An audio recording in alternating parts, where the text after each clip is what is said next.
Okay, welcome along. We have one of the shy guys in the sport of triathlon, Bryan Rhodes. Tell me, when did you arrive in Wanaka? I arrived yesterday in Wanaka. It was a beautiful little drive over the Crown Range. Yeah, amazingly see how green and lush it is this year. Usually brown and dry. It is a little bit green, a little bit damp, but it looks like it's going to be perfect conditions come race day. Yeah, it looks like it's fining up nicely, and the forecast is for warmish 24, 25 and nice chilly 9-degree start. So just what you get used to down here. But yeah, it looks like beautiful conditions for race day.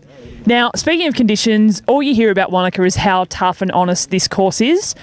Does this course suit you? You're a strong biker, good swimmer, or, you know, you've got all of the tools in the tool shop. Let's go with that. Yeah. Can you use them on this course? No, yeah, with the rough roads, it sort of will play a little bit more into my hands. I think, you know, the Australians have got nice, smooth roads over there, not really that bumpy. And I've been training in the earthquake city of Christchurch, and it's really rough and gets quite brutal. But yeah, I've really worked hard with a lot of the guys, and you know, worked really hard with a running coach down in Christchurch to work well on my running. So I still think that can, you know, it is swim and bike for show and run for the dough. So you know, I've trained really hard. I'm in really good shape for this time of year, and I'm really looking forward to giving Mr. Macca a good hammering, you know.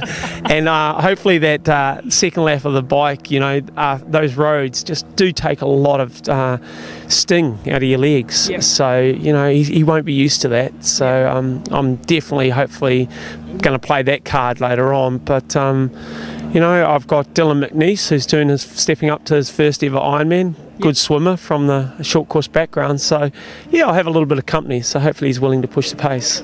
So do you think it's going to be a full Kiwi podium or a few Aussies in there? Who's going to go home with the cup? Yeah, well, I'd like to see it come back to New Zealand, and you know, I think that if we get it right, then we can put some serious pressure on Chris. I mean, you can't take away that he has a presence about him, even if he's not in full shape. I'm hoping that the kids have been feeding him lots of chocolates and sweets over the holiday Christmas break, and you know, it is early and people are going, oh, how can you be pushing yourself over an iron distance this early in the year? But I think it's a great course to be able to judge yourself and test yourself, and you don't really beat yourself up overly too much, because the marathon's not fully on the road, it's partially on the off-road, which it breaks it up and actually sort of is good for your head. It's refreshing. Yeah.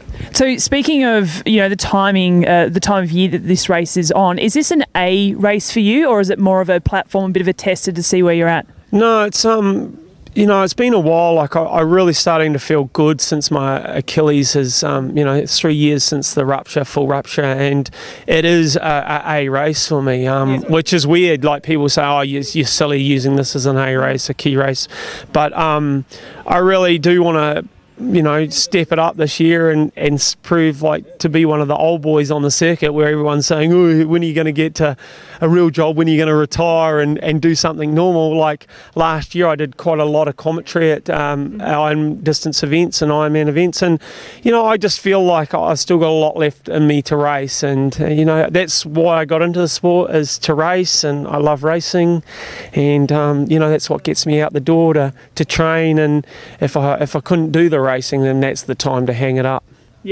Well, all the very best on Saturday. Thank you very much, Steph.